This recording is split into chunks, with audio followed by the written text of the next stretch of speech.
Hello guys, welcome to this video. Today we are going to look at another case law. The case law that we're going to look at is the case of Wilson versus Boyle that took place in 1889. So here in this case, an employer ordered an employee to move a cart wagon. So where the movement was supposed to take place, or where the employer directed the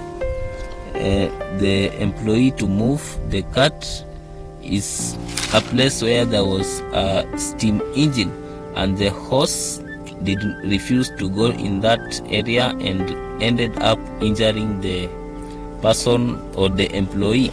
So this matter was taken to court. We see that the cutter is the guy who now pushes the wagon, the cart wagon, sustained severe injuries after his horse became unmanageable and knocked him down. Of course, this unmanageability came from the fear that the horse had when it saw steam engines, and the natural instinctual reaction to flee from danger. So the defendant here, also the appellee, the cutter's employer, who ordered him to cut using a horse near steam engines. So the procedural history is that the cutter brought an action against his employer under the Employers Liability Act of 1880 and at common law. The jury, as directed by preceding judge, returned a verdict for the defendant. So here are the facts. One, that the cutter was ordered by his employer to cut using a horse near steam engine, despite the horse becoming unmanageable at the sight of them. The cutter sustained severe injuries when the horse became unmanageable and knocked him down. The defendant argued that the cutter had accepted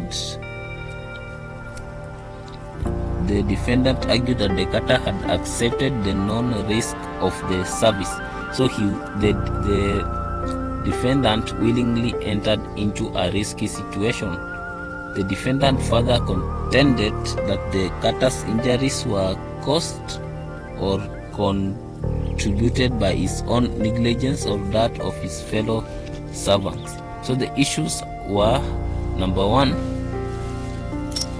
whether the defendant was at fault for using the horse in cutting near steam engines, given the horse's condition and the character at the time of the accident. Number two, whether the cutter's injuries were caused by his own negligence or that of his fellow servants, thereby barring him from recovering damages from the defendant. So here was the decision. The jury returned a verdict for the defendant. Following the judge's direction, the judge was inclined to disallow a bill of exceptions and discharge the rule, with concurrence from Lord Young and Lord Rutherford Clark. So the rationale for this is that the judge believed that the jury intended to specify the fault they found proved negate any fault on the defendant's part in sending assistance to the cutter, and affirmed that the cutter knew and undertook the risk involved. The judge did not express an opinion to the effect of the statute concerning a plea of non-danger in defense. The judge was not convinced that in a similar action under the statute, the cutter's case would be dismissed on relevancy based on the averments presented. So the bill of exceptions was disallowed and the rule was discharged.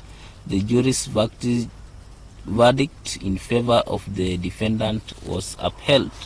So here we see that the cutter bared all the consequences because he knew what was involved when he accepted to move a horse near steam engines. He had the right to refuse that sort of employment but did not. So the significance here is that this case highlights the importance of considering the circumstances surrounding an employee's injury in determining liability under the Employers' Liability Act and common law. It also touches upon the concept of assumption of risk by an employee in hazardous work environment. Thank you for watching this video. Like, share and subscribe.